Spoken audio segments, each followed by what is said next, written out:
According to Canada Post, my copies are still on the way, so I'm going to be reading from my iPad. And either way, I have to change my glasses. 1 second.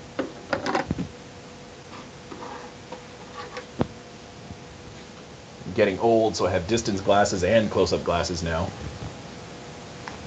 Okay, so as I said, Katya is at home recovering from a heart transplant, and her husband is off to the airport on his business trip, and his little brother, who is a bit questionable, is about to is supposed to be coming over to pick up BJ, Katya's husband. So she dragged herself off the couch, walked across the living room, and looked out the front window. The neighborhood was almost entirely obscured by the rain and the darkness. Streetlights were not considered a priority except on main streets. Lightning flashed, revealing a figure standing beside the tree on the boulevard. Katya frowned and stepped closer to the window. When the sky lit up again, the figure had moved closer. It stood in the middle of the yard, hands hanging at its sides, mouth agape, face pale and eyes dark. Oh, I should mention also, the TV keeps going out, and they have to go out back to fix the TV, to fix the cable, and so that's where PJ is right now, is fixing the cable. So the TV signal became clear. The room echoed with the sounds of the moaning hordes of undead shambling across the screen, and my iPad has just done something weird. So, Katya continued to peer into the darkness, the rain pouring down.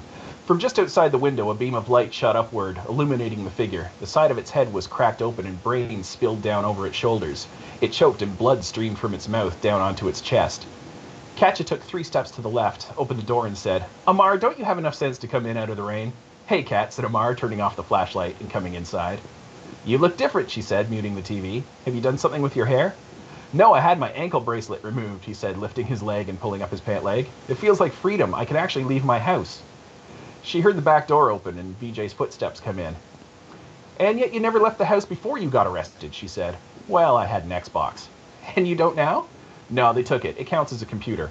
"So what did we learn about hacking into military computers?" "Use better proxies," said Amar. VJ stepped into the hallway as Katya shook her head and rolled her eyes, hoping that Amar was joking. He was lucky he was underage when he tried to impress his little hacker friends, or he'd have gotten a lot more than house arrest and probation. "Hey, there you... What the actual hell, bro?" VJ said. "What? Why are there brains spilling out of your head?" "I was working on a new makeup, and I wanted to see how well it stood up to the rain." "You couldn't just use the shower?" said VJ. "Real movie sets don't use showers. Real movie sets don't use rain, either. It's technical. You wouldn't understand." "I would like to present an alternate order of events," said VJ, collecting his suitcase. "One in which you forgot you were supposed to give me a ride to the airport, and you left the house in a hurry with no time to remove your makeup." Amar stared at him for a moment. "That depends whether in the original or the J.J. Abrams timeline." "Uh-huh," said VJ. "So you're going to wear that to the airport?" "Sure, I'm not the one flying. I'm not even getting out of the car." "Yeah, that's a good plan," said VJ. "Stick with it." "I have to say, I'm actually impressed that you turned your house arrest into an opportunity to learn something potentially useful," said Katya, just gesturing to the brains. "Thank you, Kat," Amar said. "That's why you're my favorite sister-in-law." "Only sister-in-law," said VJ. "With one this good, why would I need another?" "Aw, I'd hug you, but..." Katya gestured to her chest. "Oh, no worries," said Amar. "Also, your guts are hanging out, and it's gross." So I guess I'll pause that one there.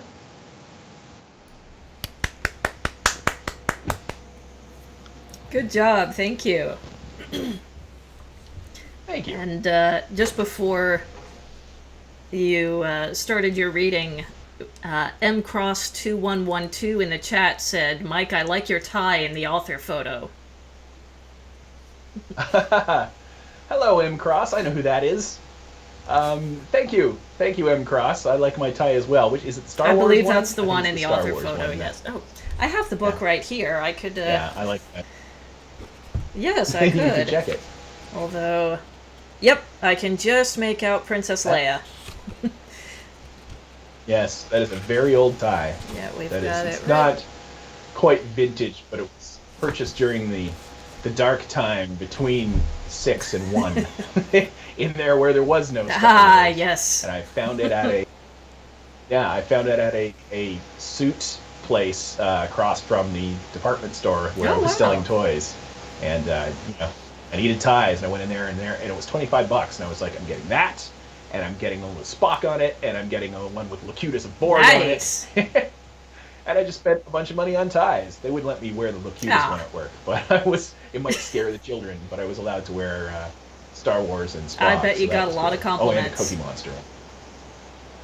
Oh, so many people like that. Yeah, I have a Star Wars tie. I believe I've worn it to a couple of cons that you've been at. In fact, I think we were both wearing our Star Wars ties at the same time once. That is very possible. It is one of my prized possessions. So, just some people really enjoyed the reading in the chat. Biddy the Bitter Almond says fantastic. We have applause from High Heels Lo-Fi. M Cross 2112 says well done.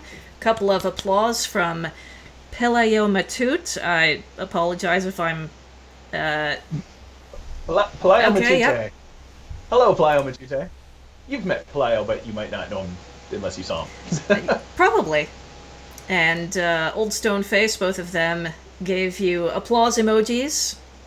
Oh, M Cross is about halfway through. Wow. Excellent. That's impressive, M Cross. Well, it is.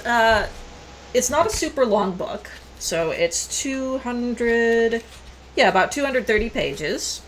So it's a nice. Yeah. Nice, compact. A good quick read, but it really engages you. Like, you really bring the reader into the story straight from page one. Good. That's what I was hoping for. So, is there huzzah. Is there anything you can share about like your writing style, how you came to write in this manner? I don't like to waste time. I like to put in just enough description and not too much. I feel like there are certain things that are important to describe and certain things that aren't. Mm-hmm. You know what I mean? Like if you read Victorian era stuff, technically not Victorian, but Jules Verne, 20,000 Leagues Under the Sea. You know, French, so not Victorian, but the right era.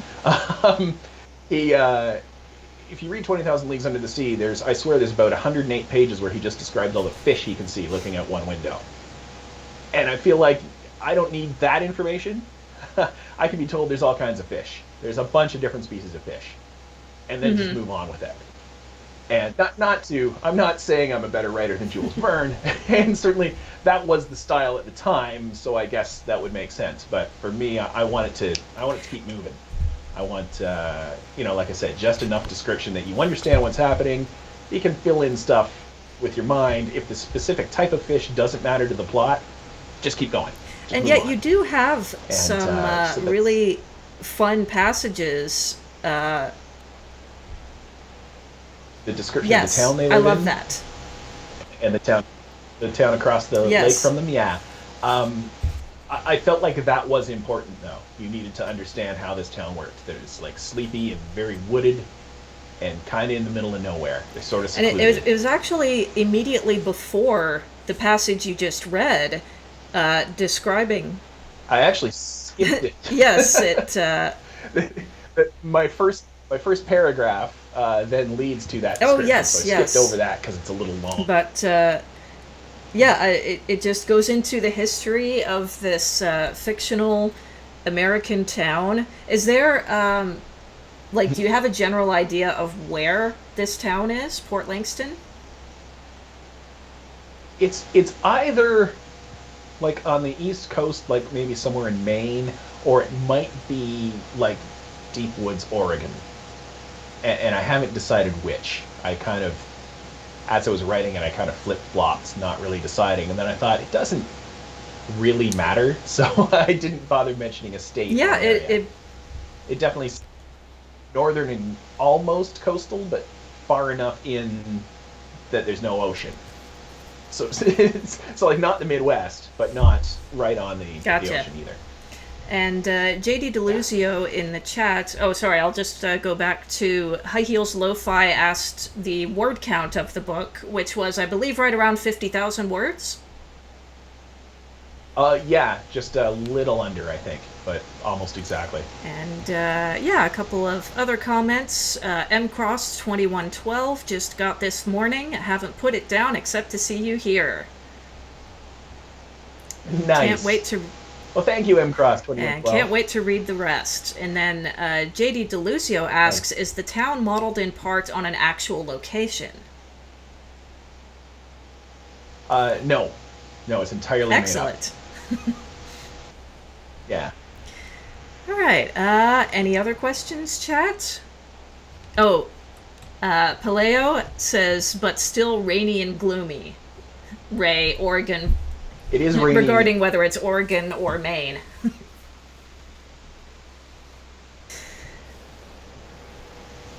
High Heels Lo-Fi asks if is Mike time traveling again? Pretty much always. I travel forward in time at the rate of 60 seconds per minute. Ooh. So, what else have you been working on these days? I mean, obviously you've had Rose Complete for a little while now.